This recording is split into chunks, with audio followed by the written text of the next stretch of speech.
Jesus speaks about the future. As Jesus was leaving the temple that day, one of his disciples said, "Teacher, look at these magnificent buildings. Look at the impressive stones in the walls." Jesus replied, "Yes, look at these great buildings. But they will be completely demolished. Not one stone will be left on top of another." Later, Jesus sat on the Mount of Olives across the valley from the temple. Peter, James, John, and Andrew came to him privately and asked him, "Tell us, when will all this happen? What sign will show us that these things are about to be fulfilled?" Jesus replied, "Don't let anyone mislead you, for many will come in my name, claiming, 'I am the Messiah.' They will deceive many. And you will hear of wars and threats of wars, but don't panic. Yes, these things must take place, but the end won't follow immediately. Nation will go to war against nation, and kingdom against kingdom. There will be earthquakes in many parts of the world, as well as famines. But this is only the first of the birth pains, with more to come. When these things begin to happen, watch out. You will be handed over to the local councils and beaten in the synagogues.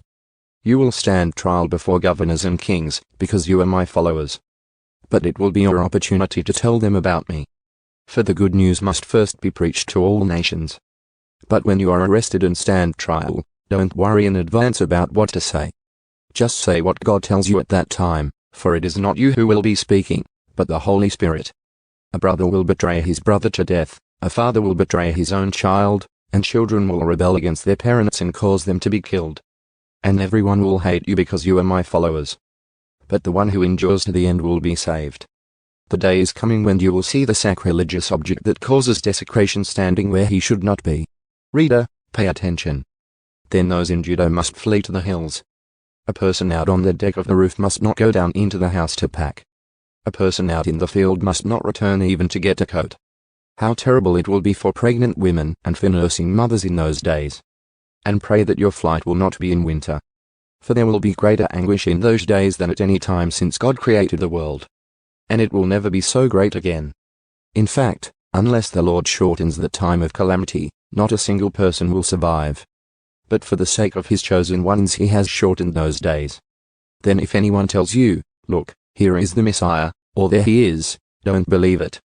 For false messiahs and false prophets will rise up and perform signs and wonders so as to deceive, if possible, even God's chosen ones. Watch out. I have warned you about this ahead of time. At that time, after the anguish of those days, the sun will be darkened, the moon will give no light, the stars will fall from the sky, and the powers in the heavens will be shaken. Then everyone will see the Son of Man coming on the clouds with great power and glory. And he will send out his angels to gather his chosen ones from all over the world, from the farthest ends of the earth and heaven. Now learn a lesson from the fig tree. When its branches bud and its leaves begin to sprout, you know that summer is near. In the same way, when you see all these things taking place, you can know that his return is very near, right at the door.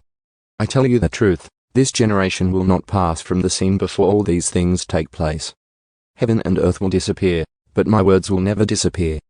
However, no one knows the day or hour when these things will happen, not even the angels in heaven or the Son himself. Only the Father knows. And since you don't know when that time will come, be on guard. Stay alert. The coming of the Son of Man can be illustrated by the story of a man going on a long trip. When he left home, he gave each of his slaves instructions about the work they were to do, and he told the gatekeeper to watch for his return. You, too, must keep watch. For you don't know when the master of the household will return, in the evening, at midnight, before dawn, or at daybreak. Don't let him find you sleeping when he arrives without warning. I say to you what I say to everyone, watch for him.